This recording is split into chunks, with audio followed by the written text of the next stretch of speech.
What's going on, y'all? So listen. What's going on, y'all? So we are back for an all new episode review of The Quad. This is season 2, episode 4. I am not your Negro. Shout out to James Baldwin. Bitch, R.I.P. Let me just tell you something. This episode was so damn good, and it pissed me off so bad. It really do. Like, I don't know if you guys watch on TV1. They have on Mondays. It's like a 4-part series. They did Ezekiel Ford, James Crawford Jr. I think his name is James, or John Crawford Jr. Whichever one. The one that got killed in the Walmart, who said that he had the gun, which was a toy gun that he got, and the white dude lied on him or whatever, and they just came in and just shot his ass. Eric Garner was the first episode, Ezekiel Ford was the second, and then the one about John Crawford was the third, and then the recent one that came on this past Monday was about Sandra Bland, and it's called Two Sides. I watched all 4 of them, and to hear the fucking cop side, and especially on the one with the Ezekiel Ford and the John Crawford, that shit pissed me off so fucking bad. Each time they start talking, trying to defend the actions of the cops, and we see what's going on, we saw what happened, and we don't see nothing else, and they just want to put it on a black person. Oh, they was just fat for doing this. Well, he had this record. He did this. He did that.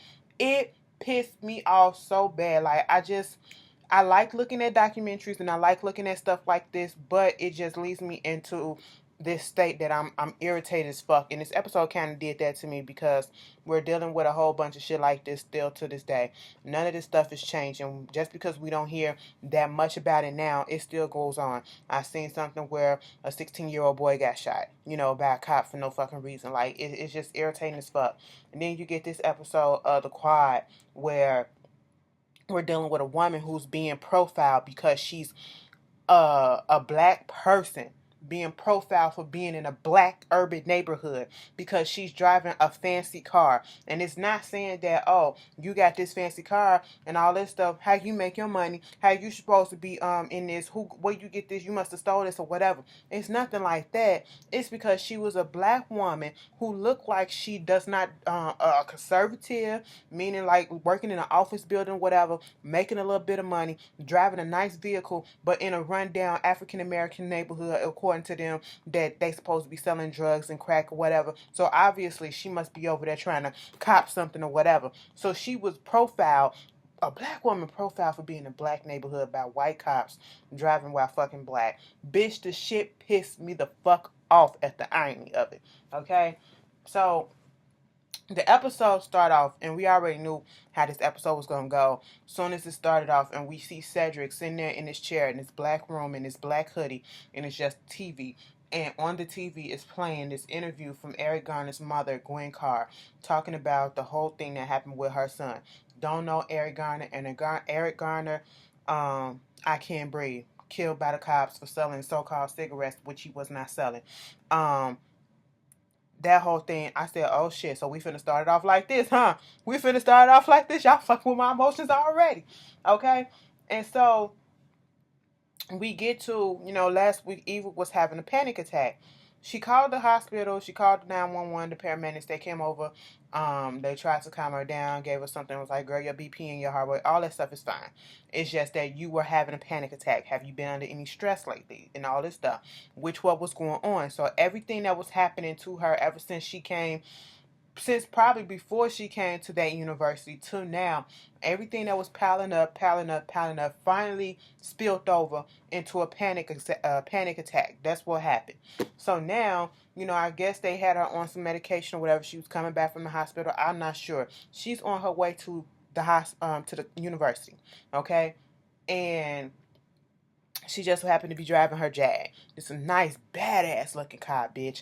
Doing all this shit and minding her business. Now, when I watched it, she wasn't driving erratically, but I guess because this is a nice car, and obviously you're not supposed to be up in here. If you have this nice car, either you dropping off something or you trying to pick up something in this neighborhood dealing with drugs or whatever.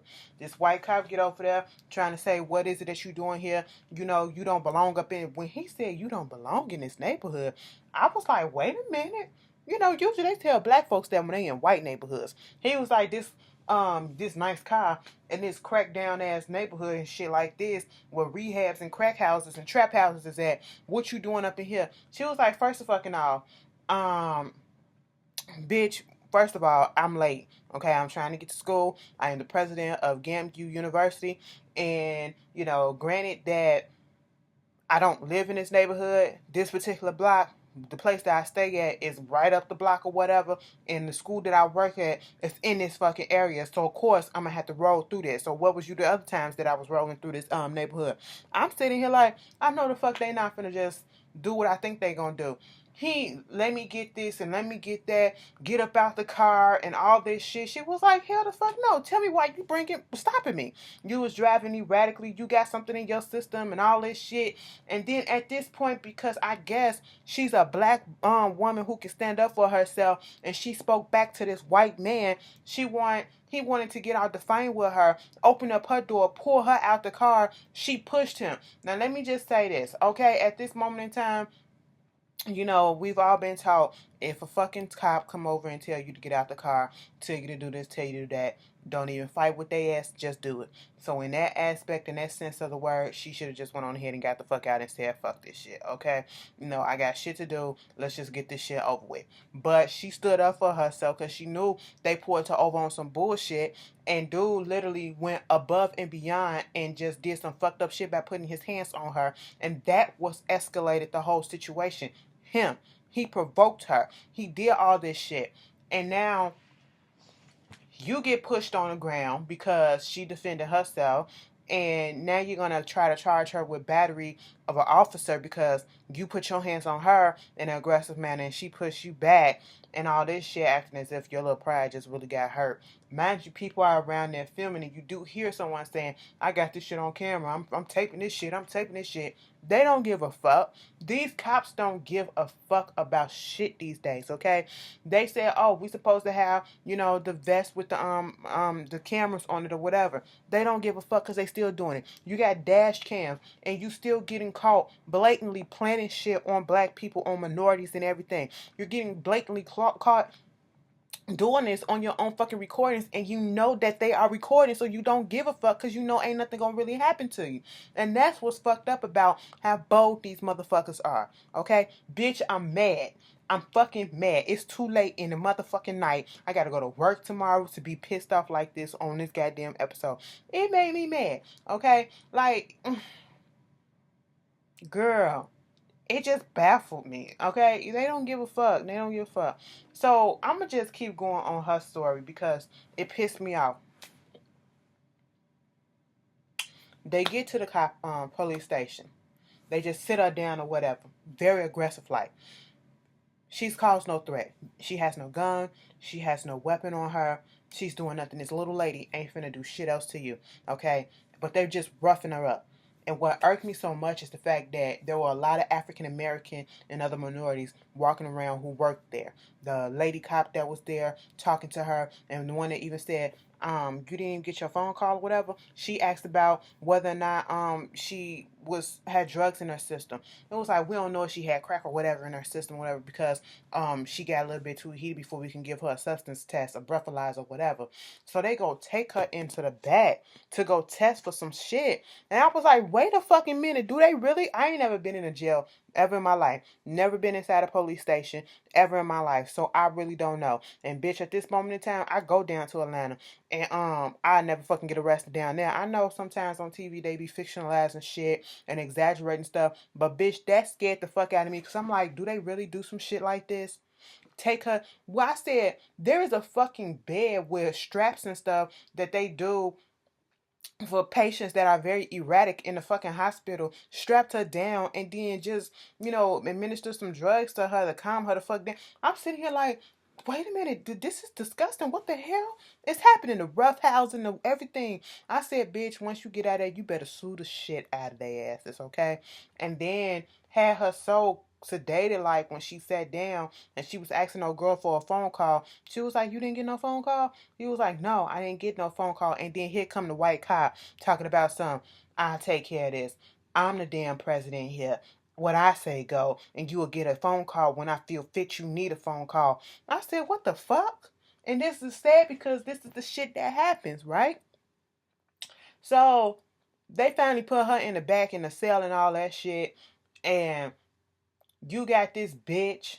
You got this bitch. First of all, Sydney finds out. Let me just tell you this. Jason gotta fucking go. We just gonna go there for a second. Jason gotta fucking go. These games that he playing because he got hurt by evil little boy, grow the fuck up, okay? You are 26 years old. You supposed to be trying to do your PhD or master's or whatever the fuck it is you doing. You playing around with her daughter, okay? Shout out to Miles, because Miles is on it. Miles is like, something ain't right with this little bitch. He has to go over there and tell Sydney that bitch, your mama got arrested. It's all over social media. Madison comes back into the picture because last week Madison and Sydney got into it because, Madison was upset. No, Sydney was upset that Madison didn't let her know where she was when she left that party and she left with old boy to get fucked. Okay. And she thought something else had happened. They had a falling out. So now they ain't on good terms. But now they on okay terms because regardless, you going through something, I'm still gonna be there for my fucking friend. All right. So because she don't have Madison to talk to, she up here confiding in fucking Jason and shit. But I'm like, step the fuck away. Jason drive her to the goddamn police station, leave Miles hanging there looking at her like, ain't this about a bitch? I'm the one telling you what's up, and you gonna let this motherfucker come and take you. But Sydney get down there, she saying, I wanna see my mom, and they was like, well, they ain't got her process and all this stuff, you gonna have to wait, and it was just fucked up. It was just fucked up. So the DA come out there that's friends with her, and she was like, your mom is back there. I'm not working on the case because I'm on the DA side or whatever the fuck, but we got a lawyer that works with us that's gonna be her lawyer, okay? And so they bring him in there. His name is Kelly, I think. And she was like, you gotta hurry up and do this interview before they find out that I'm back here. So the DA, she the only one that's really on her side. They trying to get this shit figured out. And she at first it seemed like, she was just trying to let the shit go. Like, don't go to court. The police department, all this stuff is heating up steam, and it's picking up steam on the internet, and they don't want nothing. They know they fucked up. They don't want nothing to do with it. They want it to go away. And Eva was like, hell the fuck no, because that means that dude can just get a slap on the wrist and he gonna still be back at his job. I want that motherfucker fired. I want all this shit, bitch. We going to court. We doing this and we doing that. She was like, okay, we're gonna do it your way. They put her up in a jail cell with a bunch of women. This big bitch gonna come over there talk about something. Give me your shoes. Them shoes look nice. She said, bitch, you ain't finna get these shoes. You can try to get them all. Bitch, these the only shoes that don't hurt my feet. And you're not gonna do it. And if you want to try to get them, I'm not gonna go down without a fight. How come we black women up in this bitch and we up here fighting for shit? Well, what the fuck you finna do with these shoes? I'm finna sell them. Okay, bitch. She was like, you can feed me all that shit, but I don't give a fuck because your little fancy ass lawyer finna come up here and take your ass out any fucking way. She was like, all right, bitch, since we all in the same predicament, wait until I fucking leave. Once I get the fuck out of here, I give you my shoes. Now, bitch, I really thought she wasn't gonna get them girl that her shoes. I said, bitch, first of all, what the fuck you really gonna do with them? But when she said she was gonna sell them, I said that makes sense because your big ass can't fit them fucking shoes anyway. So when she did that shit and they finally let her out, Cedric was all up in his feelings and stuff. Cedric came down there and he was, talking and being supportive or whatever and telling her, y'all got to come out the front door because the stuff was picking up steam. They was going down there to protest on behalf of her. And when they finally get out, she has no shoes on. She's raggedy as fuck. And it's just fucked up. No makeup and everything. She gets in the car, and before she can get in the car, the Asian fucking reporter gonna fucking say, how does it feel? What gives you the right to put your hands on the law that's out here that's trying to protect the citizens and shit like that? I said, bitch, you are Asian. That motherfucker don't give a shit about you either. He don't fuck with minorities either. The cops don't fuck with minorities, bitch. Okay? You're no fucking different. I know y'all get that shit up in y'all mind because let me tell you something. It's Asians that out here, and I'm not just trying to point them out, but this do happen. They think they better than a whole bunch of minorities. They really do sometimes, okay? Especially black folks. And when in reality they treat you all the fucking same. They treat us all the fucking same. Okay, bitch, you're not above getting pulled over for shit that you didn't do. You're not above having a racial slur thrown at your ass just because of the way you look and where you come from and how you sound. All right, you're not above it. So that really pissed me off. And they get to the university and she was looking at she talked to the DA lady and she was helping her out. The way they was having this conversation, I was like, y'all got something going on? Because it was like, I wish I could be down there with you, boo, but since I'm working with them, they got eyes on me and all this shit, and I really wish I could help. I said, let me find out. Because, mama got die cast out any fucking way. And I was like, click, click, click, clack. Okay, I'll be here for it. That's what Eva need. Eva needs to let this penis go. Get her some puss. Puss is, a little bit more tolerable. I mean, it's just as crazy. But, it's a little bit better than the shit that she going through right now. I'm just saying. So she looking at the TV and they getting these people's opinion about what happened. First of all, we get this one black lady. She was like, well, maybe this will get these teachers and professors and shit, let them show that they can't be up here thinking they all that and all this shit. I said, bitch, if you don't sit your ignorant black ass down, they gonna be out there fucking your ass up next. But then you get this one guy said I was up there recording and he didn't give a fuck. He just put his hands on the girl and we was like, why are you doing this? And then the other one was saying the same thing. And she was like, we need to get these people whatever to see their side and to show what's going on. And the whole time Eva is screaming about, I want the fucking dash cam so that I can see and show them what was going on. Okay, she's taking this shit to fucking court. And when that motherfucker rolled up on her next week, bitch, I was like, oh hell no. That motherfucker looked like his ancestors used to be Nazis. I'm just saying. I'm just fucking saying. Okay. Am I the only one? Okay, he look creepy with ginger head ass. Anyway, somebody gonna get offended by that, but oh well. So, moving on from that, let's just go there. We got, Sydney and them out the way. Let's get to my little boo-boo Sadie. Sadie is all Black Lives Matter right about now. He is pissed the fuck off, bitch. First of all, he's doing this song with Ebony. We got Martin, what is his name? God damn. Something Martin. Ronald Martin? Fuck, I just lost his name. The one who had the show on fucking BT in the morning, or was it TV1 that got canceled? Y'all know, Roland Martin. There you go. And he was supposed to be up there at the school giving a little interview and all this stuff with Eva. So he on a radio station, he talking to everybody. Ebony get on the mic. He was like, what's up, girl? How you doing? My name is Ebony and I'm this. And he gonna say it in the back. Hey, talk about your music. She got bars. It was like, okay, you got a little fan up there. Won't you come over here and tell us what it is? You a music major? No, I'm not a music major, but I'm thinking about coming back into some music, doing some songs and stuff like this. It went from a good ass little interview thing to Ebony like, bitch, what you talking about? You doing what? Since when? They finna get into it. Roland Martin was like, bitch, we ain't got time for this, so we're gonna go on to the next. So they start talking and all this shit. Mind you, later on, Sadie is up there. Well, before that, Cedric was up there with his girlfriend, and they was in the room studying. She was like, bitch, I don't know, how can you read and listen to music at the same time? My sister used to do that shit. And I said, I don't understand how you do that either, because it's a distraction to me. When I try to read and do music, if I'm studying, whatever, I could never do that shit. It's a distraction. But okay. He said, I want you to listen to this song, Ebony's song, whatever. This my beat, this her lyrics or whatever. So he get them the laptop, give it to her, and his mama calls on the phone, so he go take the phone call. And so when she come back, this is where Brown fucked up at.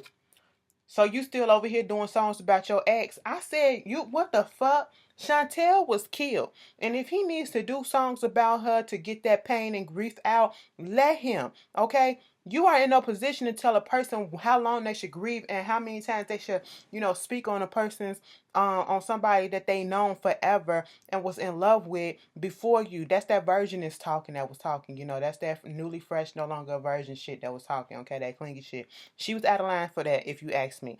Okay, and so he got pissed off. It's understandable for them both to get upset at each other, but not to the point where they was gonna break up. Now, see, when they said all that shit, well, I'm done and I'm gone and all that, they both was overreacting. I'm thinking, okay, they just, having a little regular argument and this, they'll be cool by the end of the day or whatever the fuck. Shit happens. We do that all the time in relationship. We lash out, then we come back and we like, babe,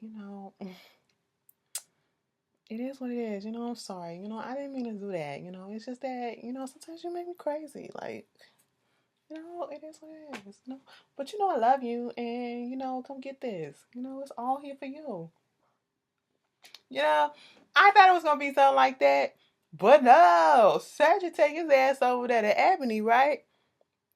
And they listening and hearing about the whole thing that happened with Eva, okay, Eva Fletcher, and they was like, Cedric is getting pissed the fuck off. And at first I was like, calm the fuck down, you got something going with her, but I forgot that she was there for him. She was there for him when he was going through his stuff with Chantel, when the police was trying to make him seem as if he was the one who killed her and all that. And he was saying that, and he was like, she had my back. She had my mama come down here. She paid for this. And Ebony was like, you know what? She did come to the hospital when I was in the hospital after all the shit that happened to me in the band and all that. And, at first we was thinking like maybe it was just so we won't sue the university or whatever. But part of me felt like she really did that because she really cared. And I was like, we got to do something. I said, oh, Sanji, you going to get crying. Like, he looked cute with his little mustache and his little goatee. I said, come through. You light-skinned emotional nigga. Come on. Like, ooh. I said, Ebony, at one point when they was out there talking in that choir when Rhoda Martin was doing a little interview, I was like, y'all need to go ahead and fuck it out because this tension that's happening between y'all, it's palpable. It's your bitch. Come on, like cut that shit. Okay, get a little dick and move on. Or what y'all gonna do? Because I'm tired. I'm tired. The chemistry is just go ahead and knock it out. But at one point, Ebony came and sat next to him and put an arm around him. And then he put his hand on it. It was like, yeah, what we gonna do? And they was just standing there talking and looking at each other. I was like, go ahead, get that shit in. Bitch, she was like, okay, so now we gonna have to start this shit because it's getting a little bit weird. He's like, no, it ain't. And I was like, listen, I don't fuck around like that. You got a girlfriend and all that shit. Bitch, it went from within saying, it didn't even take no thought, okay? She was like, you got a girlfriend. He said, we broke up. Soon as he said we broke up, Ebony was kissing that man. I said, you know what, mama? Get your dick, because you knew that was yours in the first place. You knew it was yours in the first place. And she was like, hold the fuck up. You got a condo. I said, that's my girl. That's my girl. That's my girl. Ask for protection first, because you ain't trying to have this shit, bitch. I mean, these emotional ass niggas, especially these light skinned. Cedric was acting like a light skinned and emotional ass nigga that night. And he did the do with her. Okay, I was like, get it in, bitch. He said, I can take your headaches away. A little dick ain't gonna do nothing but make it feel good. I said, all right. Okay. I said, I figured out all the shit that y'all did up in there. Some oral transaction went the fuck down. Because later, Ebony get approached by Diamond. Diamond trying to get his little symphonic band or whatever the fuck together. Them bitches fucking up. He Xing them out left and right. He roll up on Ebony trying to get her back in the band. Ebony said, bitch, after all the shit that happened to me, I still have fucking headache. We didn't even sue to school, okay? And you really think that I was gonna come back to your shit when you did nothing? You turned the blind eye to this shit, bitch? Fuck out of here. You do so much, but you know so little, bitch. What? How dare you? I said, okay, Ebony, go the fuck off. Her daddy popped up and said the same thing to Diamond. You better fucking go somewhere. And Diamond was like, have you ever made mistakes that you regret? I said, bitch, this is somebody's life. Ebony could have got killed, okay, on your watch. And he didn't sue y'all or anything. And he let the daughter come back. I hope they giving her a full fucking ride if that's the case. Because fuck, he didn't sue. I would have been suing y'all up and down. I don't give a fuck. You know, I didn't send my child here to get hurt. I sent my child here to play her little music and to get an education. She came back in a fucking coma. Something ain't adding up, okay? And it's called I'm about to sue. But anyway, after Cedric get through with her, just the next day, I guess they done slept the fuck over and all that shit. Cause Cedric goes to his room and his Brown is there, and he was like, "Oh shit, fuck." It was like, Bryce let me in. I told him I had something important to tell you, so he just let me in. And it was like, you know what? I'm sorry about everything that happened, and you know I overreacted and I shouldn't have did that. But you know I'm here for you and everything is all good. Why don't you just look at me? Look at me. So he finally looked at her. And I'm telling you, the scene from Poetic Justice when they was up in that beauty salon when Mama Pope was sitting there talking shit about old girl, and when old girl said, that's okay. Just remember when you kiss him, you tasting my pussy. I said, uh-oh. You wanna know why? Cause when Bronwyn kissed him, she said you smell funny. I said, oh, so you didn't tell me you didn't went down on this girl and you ain't even washed your mouth yet? God damn, Cedric, you must have ate it in the morning and walked right out. God damn. Mm-mm. You know, like, fuck. It's all on your tongue, bruh. It's all on your lips, bruh. And she was like, why you still got on the clothes that you had on last night? And I was like, what the fuck you do? She figured that shit out. She don't know with who, but she left. I said, it is what it is. And said he had a little breakdown, just a little bit. You know, he's going through the motions, okay? He talking to Eva Fletcher, trying to tell her, bitch, I'm finna do this song. We gotta do something about this. Eva like, I want you to do stupid stuff or whatever the fuck. It was just a lot that was going on in this episode. This was a really, really good episode. Next week, you know, you can't trust bitches, okay? You really can't trust bitches, and this is why I don't trust a lot of folks as it is, because instead of trying to help her out and standing behind her, you know, after all this shit that happened with the cops, why, of course, Pettyway, little punk ass, and then Professor Caldwell, the one that's supposed to be her friend, Jasmine guy, talking about she no good for the we need to get her out. I said, ain't that about a bitch? But that was what's this called? The quad. You know, I'm satisfied. Y'all tell me how y'all feel and I'll see y'all later.